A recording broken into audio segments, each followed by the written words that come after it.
What if the way you store food right now is the most fragile part of your entire lifestyle, and you don't even realize it?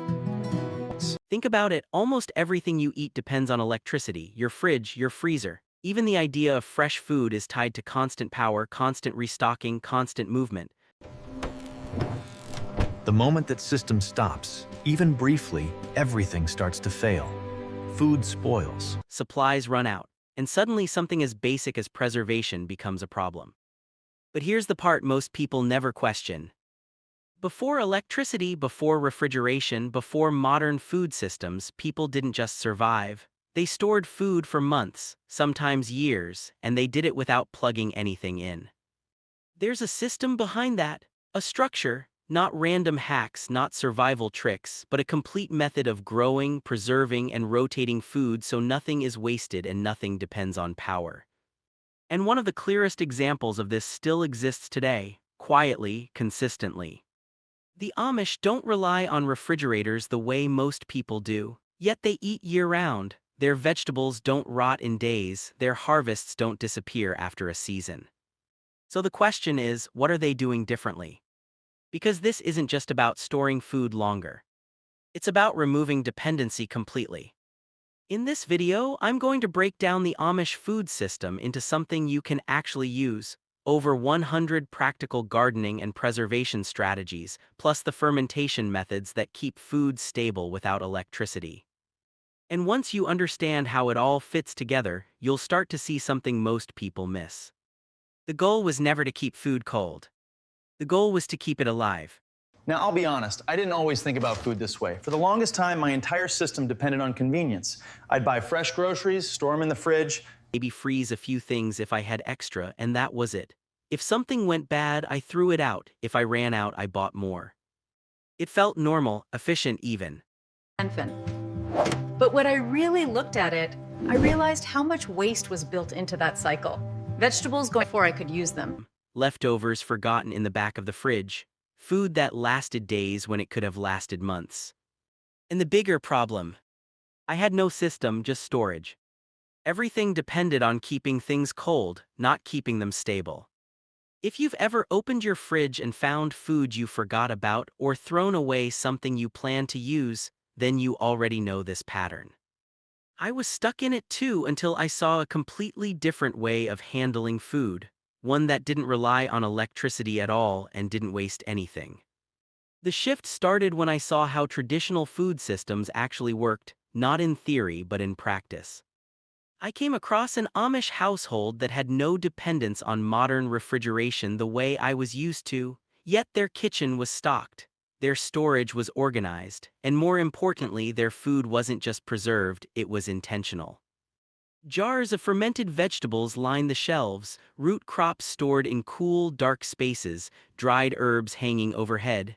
Everything had a place, a purpose, and a timeline. Nothing felt rushed, nothing felt wasted. And what stood out the most wasn't just the techniques, it was how everything connected. The garden fed the storage fed the kitchen. And the kitchen fed back into the next cycle. It wasn't separate steps, it was one continuous system. That's when it clicked. This wasn't about learning a few preservation tricks. It was about understanding how to build a food system that doesn't break down when one part fails. What makes this even more interesting is that these methods aren't just traditional, they're supported by modern research. Institutions like the USDA and University of Minnesota Extension have documented the effectiveness of fermentation, root cellaring, and low-energy preservation techniques. Fermentation, for example, doesn't just preserve food, it enhances it, increasing beneficial bacteria, improving nutrient absorption, and extending shelf life naturally. Cold storage methods like root cellars slow down spoilage without freezing or damaging the food structure. So what the Amish are doing isn't outdated. It's efficient. And more importantly, it's sustainable in a way modern systems aren't. The Amish food system isn't built on one method, it's built on layers. And once you understand these layers, you start to see how over 100 hacks are really just parts of a single structure. Layer 1, grow for storage, not just fresh eating asterisk. Most people grow food for immediate use. The Amish grow with preservation in mind from the start. That means choosing crops that store well. Potatoes, carrots, cabbage, onions, squash, these aren't just easy to grow, they're designed for longevity. Even planting times are adjusted. Crops meant for storage are often planted later so they mature closer to harvest season, reducing the time they sit unused. Layer 2, the root cellar system.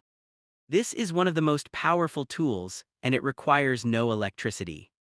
A root cellar uses stable underground temperatures to slow down spoilage. Not freezing, not warm, just cool enough to preserve. Different foods are stored differently. Potatoes in dark, dry bins. Carrots in damp sand. Onions in ventilated crates. Each method is simple but highly effective. Layer 3, fermentation as living preservation. This is where things get interesting. Fermentation doesn't just store food, it transforms it. Cabbage becomes sauerkraut, cucumbers become pickles, and these foods don't just last longer, they become more nutritious. Salt, thyme, and natural bacteria do all the work, no electricity needed. Layer 4, drying and dehydration. Herbs, fruits, and even some vegetables are dried for long-term use. This removes moisture, the main cause of spoilage. Once dried, food can last months or even years if stored properly. Layer 5, continuous harvest strategy. Instead of harvesting everything at once, crops are staggered. Some are picked early, some later, some left in the ground as natural storage. This spreads out supply and reduces pressure on storage systems. Layer 6, waste elimination asterisk. Nothing is thrown away. Vegetable scraps become compost, extra food gets preserved, surplus gets shared or traded. This isn't just efficiency, it's system thinking. And when all these layers work together, something changes. You're no longer trying to keep food from going bad. You're controlling how long it lasts and in what form. Now, before we move into how to actually apply this step by step, I want you to notice something important. None of what you've seen so far depends on complex tools, expensive setups, or advanced skills. These are simple methods, but they work because they're connected. That's the difference most people miss. It's not about doing one thing better, it's about doing multiple simple things in a way that supports each other. And once you start thinking like that, everything changes. All right, let's go deeper into how you can start building this into your own system. Once you begin applying this system, the first thing you'll notice is stability. Food lasts longer, waste drops, and you stop relying on constant resupply. Start small, one method at a time. Maybe you begin with fermentation, something simple like cabbage. Then you add drying, then better storage.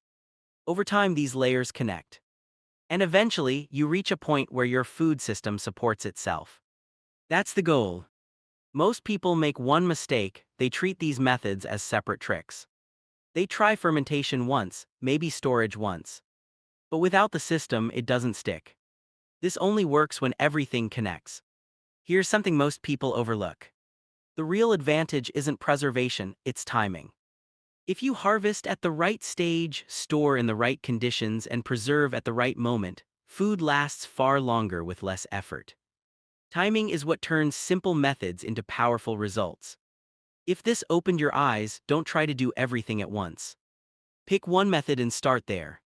And drop a comment, tell me which one you're going to try first. Because once you move from storing food to building a system that sustains it, everything changes.